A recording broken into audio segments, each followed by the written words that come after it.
So good morning and welcome to this week's Breakfast with Mike. And this week we're going to talk about the listing presentation.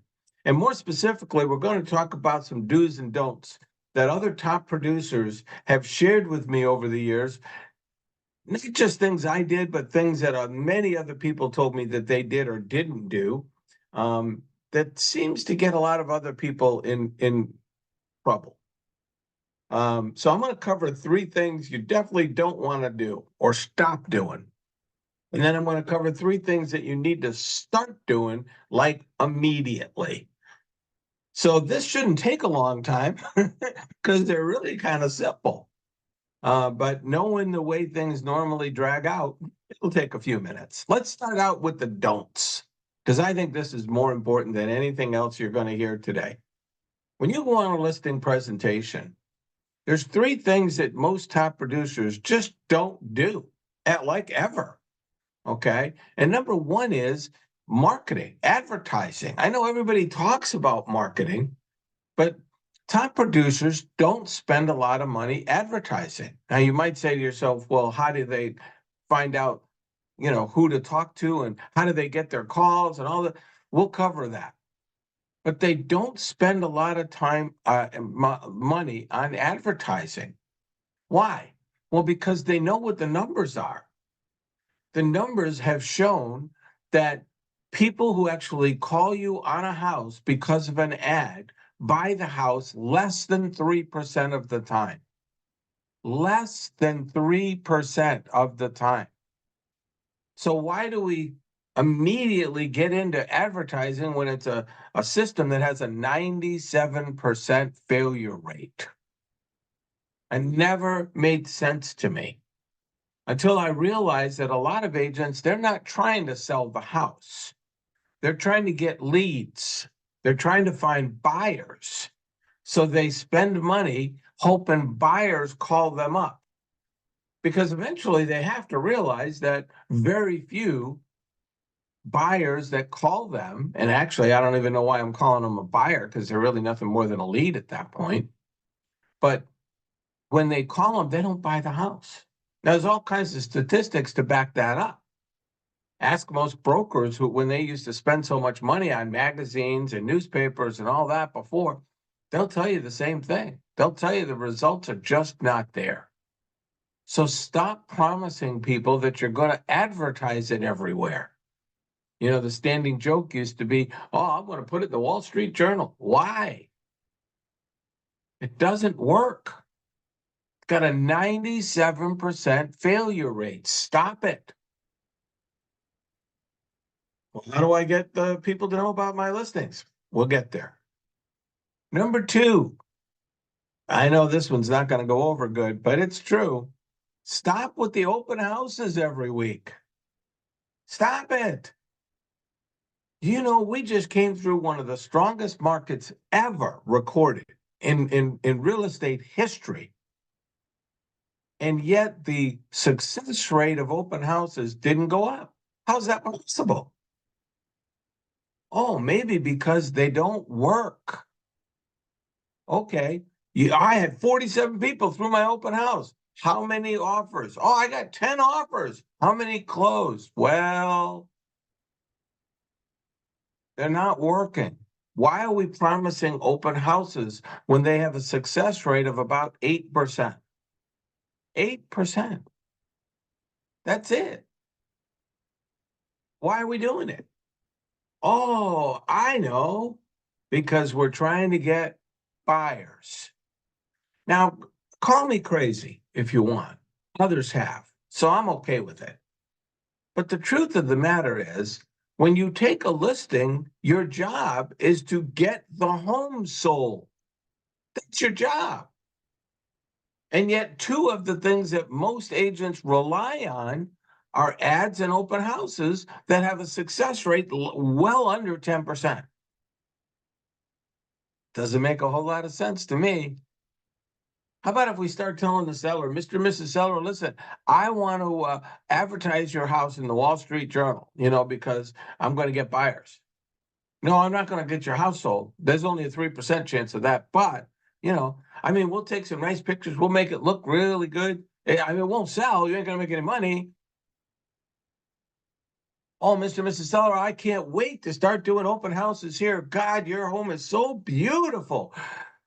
And the seller says, well, how many times do you sell homes in open house? Oh, about 8%. What? 1 in 10. Yeah, about 1 in 10 times I'll get a. Well, why are you doing it? Oh, because I'm going to get buyers that I can sell other homes.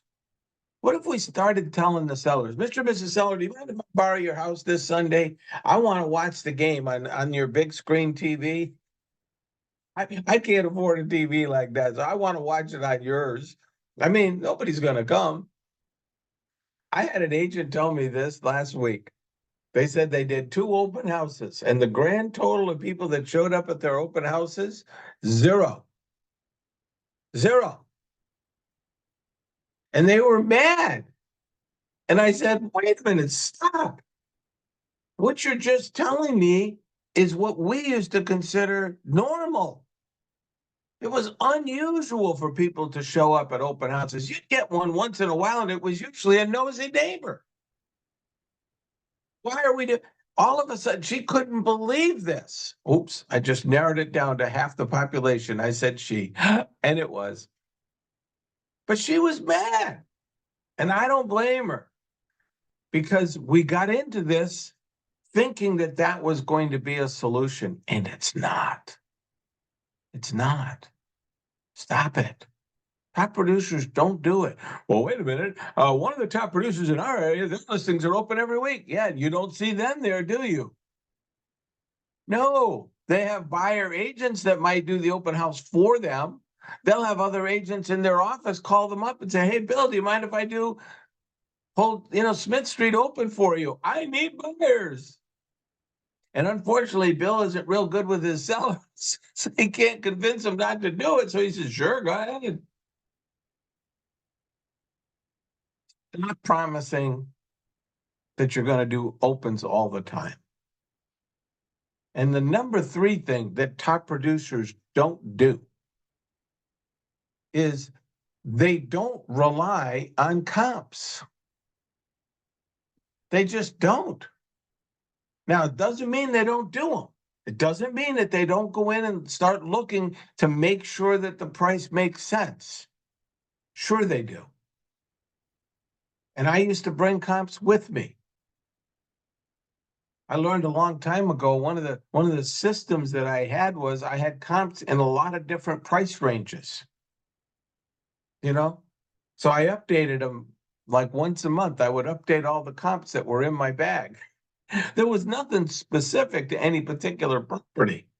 You know, I'd have comps between 150 and 175, or between 175 and 2, or between 3 and 350. And so I could always pull something out if I absolutely had to. But we'll get to the reasons why we will go against comps. Here's the number 1 reason. It's just a guess.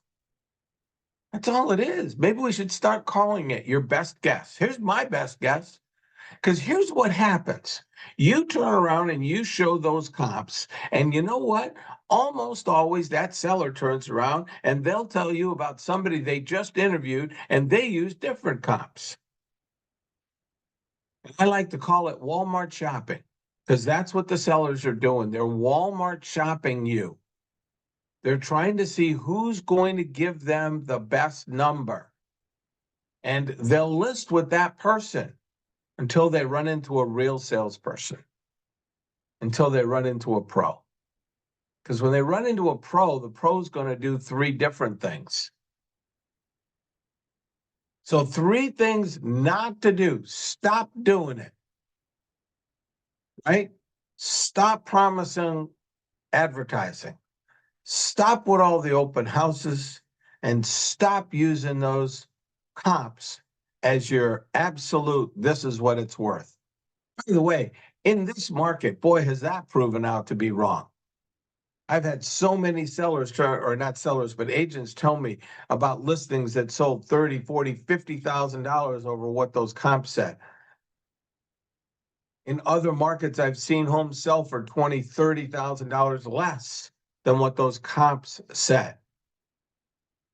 So how can the comps be so good if they're wrong so often? I kid around, but I'm not kidding when I say so it's no different than the weatherman. Every once in a while, the weatherman ought to just look outside. I think it's raining. You will predict instead of saying it's going to rain and then the rain never comes. Happened to us here yesterday. We thought it was going to be raining in the morning. It wasn't. We thought it was going to be raining in the afternoon. It wasn't. We thought it was supposed to be clear at night. It wasn't. Getting it wrong. And they get paid really good for it. Okay, let's talk about the 3 things that top producers do to get their listings sold. And number 1, it should be obvious. I asked top producers, I've been doing this for many years, and I asked top producers, how many times do you sell your own listings? And I've been asking that question for many years, and the answer always comes back roughly the same. It's less than 10%. Less than 10% of the time they sell their own listings. Now, if that's true, why are we spending so much of our marketing dollars trying to sell it ourselves? When you advertise, when you put it on your website, when you do all these things, you're trying to encourage people to call you so you can sell it yourself. That's what you're trying to do. And yet top producers tell us all the time, less than 10% of the time. Now, if less than 10% of the time they sell it themselves, I'm not good at math, but help me out. How many times does that mean other agents will be selling it? Oh, yeah, like 90% of the time. And yet we do nothing, zero, to market to those other agents. Nothing. Oh, well, we put it in MLS, Mike. Yeah. What good is that doing us? I love these agents who turn around and get the email of a buyer and say, oh, I'll send you all this information. And guess what? The listings that they're sending them, the buyer saw yesterday because they're on Realtor.com and MLS and everything else more than we are. They see all that stuff. Why aren't we marketing to the agents who are most likely going to be selling our listing? That became something that I figured out many, many years ago. And so what I did was I put together a list of people who I liked to work with, who would be receptive to working with vendors who wanted to actually close homes. I know this is going to sound silly, but there's actually agents out there that they use vendors that I don't know why they're still in business because they don't close any homes. It's amazing to me. So I use people that closed homes, and I formed alliances with agents who were like me. They wanted to use people that closed homes. They wanted to use home inspectors that closed homes. They weren't looking to blow up deals. They were looking to be honest with people, tell them the truth, and then close the deal. So I put together a group of agents. I had about 25 of them. And every time I listed a property, those 25 people found out about it before anybody else did. Oh, you can't do that, Mike. Sure you can. I've got time. And I use that time. So the number one thing that top producers, and by the way, over 30 years, I have found that top producers do this all the time. Now, they don't name it the way I do. They didn't name their agent network the way I did. They didn't create a system the way I did, but they still do it. Some of them don't even know they're doing it, but they still do it. Because I'll ask top producers, what's the first thing you do when you pick up a listing? And they'll start talking to me about, oh, I call Bill and I call Joan and I call. They're still doing it. They don't, it's not a system to them, but they still do it. So that's the number one thing, is you need a network of buyer agents to talk to about your listings. Get them in the house. I used to do something, don't tell anybody this one, because it's a little bit, just a little bit. I used to fib just a little bit, because agents would call up and they'd want to show it at like 4 o'clock, and then somebody'd want to show it at 6, and somebody'd want to show it at 8. And I would tell the other two people, no, 6 and 8 won't work, but you could show it at 4. And next thing you know, I got 3 agents that are bringing 3 buyers in all at the same time. Shh, don't tell anybody. I wouldn't want it to catch on. But you know what some of those agents would start doing? They'd call me up afterwards. They'd go, hey, you kind of messed up. You had us all in there at the same time. And I'd be like, no, really? What happened? Oh, I've got an offer. I should be like looking at the other people, and they would be afraid they were going to lose the house to the other. Right. It's called creating urgency. And if you're not doing that, you're not doing your job. The number 2 thing that top producers do, I did it as well, was if I couldn't get the offer out of that first group, that first network group, I would look for other agents who either closed properties in the price range of my listing, or, and this is a different one, I also looked for agents who had homes under agreement in the same price range that I had. Now you might say, well, why would you do that? Here's the thing that I knew. I knew that back then, and the numbers were smaller than they are now, but back then, anywhere from 10, 12% of the deals that went under agreement would fall apart.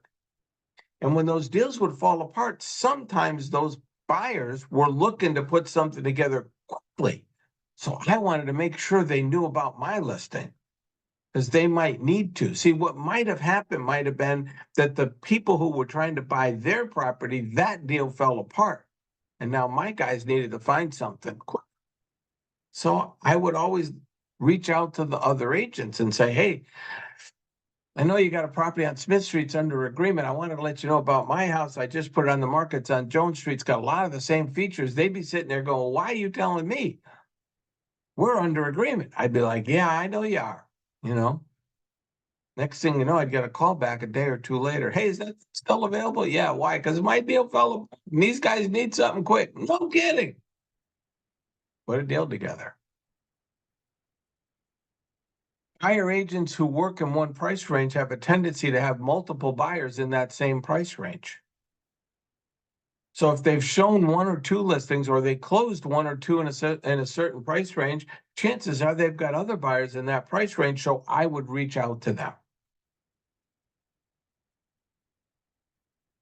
So number 1, my own buyer agent network. Number 2, other buyer agents that have closed properties in that price range that you have, or that have homes under agreement in that price range.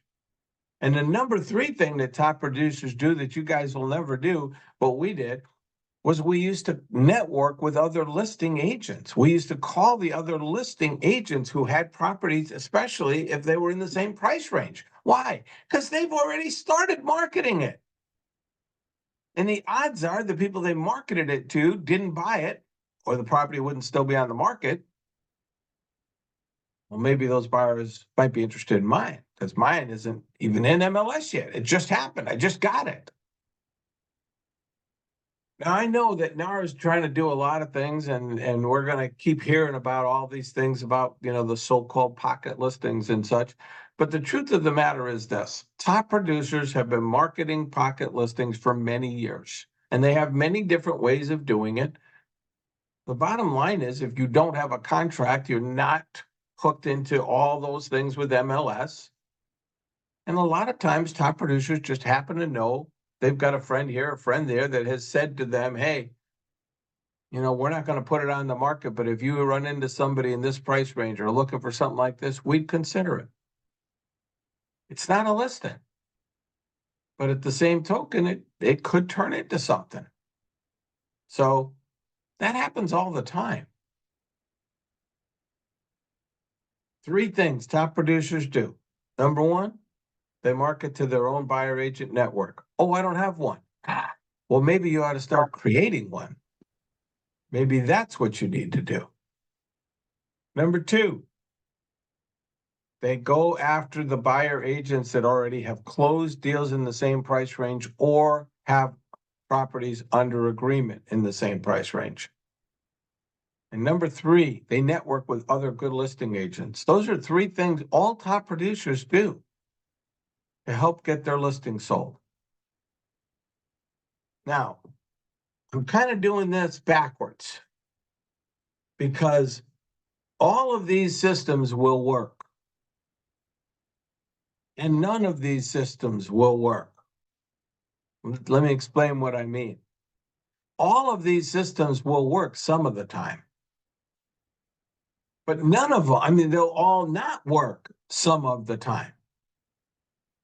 The question for you is, how do you determine when they will or won't? Well, let's start with something basic. Top producers, one thing they have in common is they tend to walk away from listings that aren't going to sell, or from sellers who aren't motivated to sell, who don't need to sell. Most agents don't. Most agents, the only requirement they have is that the seller is still breathing. As long as the seller's breathing, they'll take it. And at any price. And that's been a problem for many years. So if you want to start out knowing that you got a better chance of getting it sold, how about we start asking more questions at the actual listing appointment and find out what kind of a seller are we dealing with here? Are we dealing with somebody who needs to sell? Or are we dealing with somebody who might want to sell, but they don't need to? Because there'll definitely be a difference. I hope I've shared some tips with you. I'm going to turn off the recording and let these guys throw some questions at me. Wish you were here, maybe next time. Anyway, bye for now.